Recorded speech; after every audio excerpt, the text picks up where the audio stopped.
how can people get started in terms of like complete beginner, or they're not getting the views they want? How can they get started with getting clarity about these are the kinds of videos I need to be creating?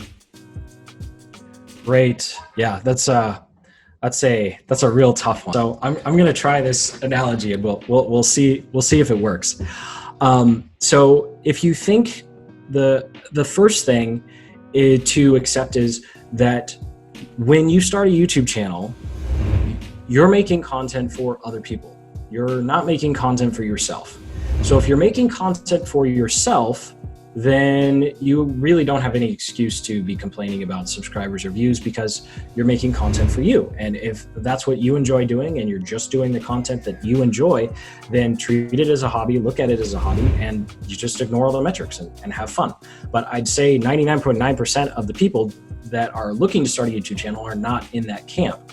And so you have to view it as you are making content for a specific person.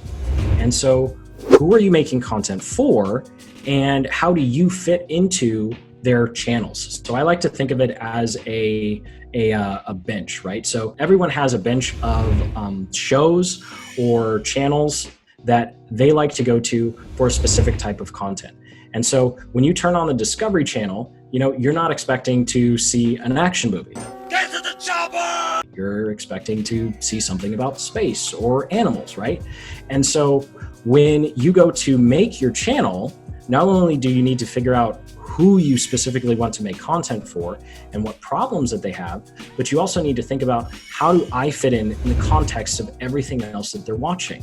So most people, they have some sort of television shows that they enjoy, then they have YouTube, and then they're scrolling on Facebook and Instagram, right? So right out of the bat, you already know that they have all these other things that they're paying attention to, and you're in the YouTube block, right? So when it comes to creating content, don't worry about what's on other platforms, because you only need to worry about when your ideal customer feels like watching you, or ideal viewer, I should say. When your ideal viewer feels like watching YouTube, you're being compared with other YouTube things. You're not being compared with, they're not sitting there like, am I going to watch Netflix or Disney Plus, or am I going to go to YouTube? I don't think you should be thinking at that high a level. I think you should just be focused on what's going on YouTube. On YouTube itself, how does your content fit into the context of everything else that they're watching? So when they come to YouTube, are you looking to entertain? Are you looking to educate? Are you looking to inform? And so I'll use an actual example. As entrepreneurs, when we come to YouTube, typically we're either actively working on a project, and we're saying, okay, this website's not working, I need some help with it.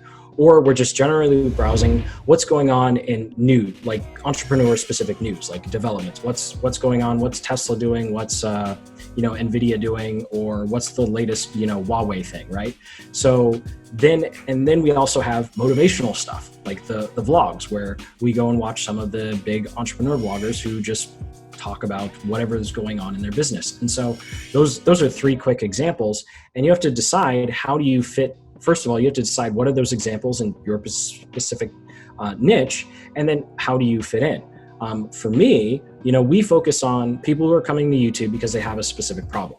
No one goes to YouTube, the YouTube browse page, and says, I want to learn how to install analytics today. Like that's just not something someone wants to do. But when they're actively trying to figure out how to install analytics, they're going to go to YouTube and they're going to search how to install analytics. That's where we want to come up, and that's where we focus on. And so if you're creating content that is specific to helping someone in their journey towards a result that they're looking for, then you should be 100% focused on YouTube search and SEO. If you're creating that more suggested style of content, where you want to be making vlogs, or you want to be making motivational things, then going to the YouTube search box is not going to be a good way to figure out what to make, because people aren't going to the search box to search for motivation. They're not going to search and saying motivational video because I feel like I need to be motivated right now. They're letting suggested tell them.